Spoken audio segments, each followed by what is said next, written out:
You have so much like women hormones అనేవి నీ బాడీలో అనేది ఎక్కువగా ఉంది. So you are like female only.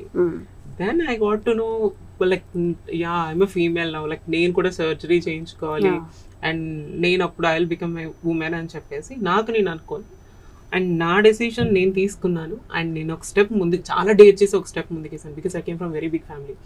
So వాళ్ళందరికీ నేను వాళ్ళందరికీ కూడా ఆన్సర్ చెప్పాలి ఎందుకంటే నా వెనుక మా సిస్టర్ ఉన్నారు, తనకి ఇంకా అప్పటికి ఇంకా పెళ్లి సంబంధాలు చూస్తున్నారు అండ్ ఆల్మోస్ట్ అందరికీ పెళ్ళిళ్ళు అయిపోయినాయి. కానీ అక్క మన మాట వింటారేమో కానీ బావలు, మా చిన్నాన్నలు, పెదనాన్నలు, మామయ్యలు వాళ్ళ పిల్లలకి I'm they know about me like Teja అంటే తేజ అనే తెలుసు, తేజలో ఇంకో ప్రియాంక ఉందని చెప్పేసి ఎవరికి తెలియదు. అండ్ నేను చెప్పడానికి కూడా నేను చాలా భయపడ్డాను.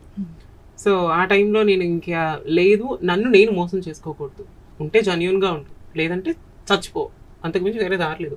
కానీ నువ్వు ఇలా నటిస్తూ నువ్వు అందరినీ మోసం చేస్తూ నువ్వు మోసం చేసుకుంటూ మాత్రం బ్రతకొద్దు, అది కూడా ఒక బ్రతుకు కాదని నేను ఒక స్టెప్ ముందుకు వేసాను and now I'm success. And surgery కూడా it is not a small thing. ఇది ఇంట్లో మరి పేరెంట్స్ చెప్పారా? సార్ చెప్పలేదు సార్. మా నాన్నగారికి నేను when I was in Bigg Boss అప్పుడు మాత్రమే నేను ఆయనకి చెప్పాను, స్టేజ్ మీద నేను చెప్పాను. బికాజ్ మా నాన్నగారు is a lab attender, is a government employee అనమాట.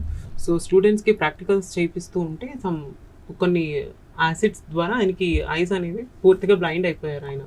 సో ఆయనకి ఇప్పుడు పూర్తిగా కనిపించట్లేదు. తర్వాత ఆయన రిటైర్మెంట్ తీసుకొని ఇంట్లో రెస్ట్ తీసుకుంటున్నారు.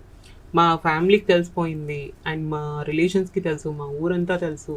కానీ వాళ్ళు ఎవరు, మా నాన్నగారికి నాకు వాళ్ళందరూ బాగా సపోర్ట్ చేశారు. అంటే ఇప్పుడప్పుడే సింగ్ గారికి చెప్పకూడదండి, మా నాన్నగారి పేరు దల్ Bahadur Singh.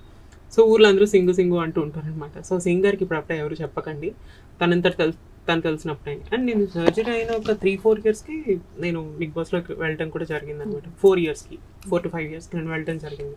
It's very painful process అండి. Yes sir, it's very painful.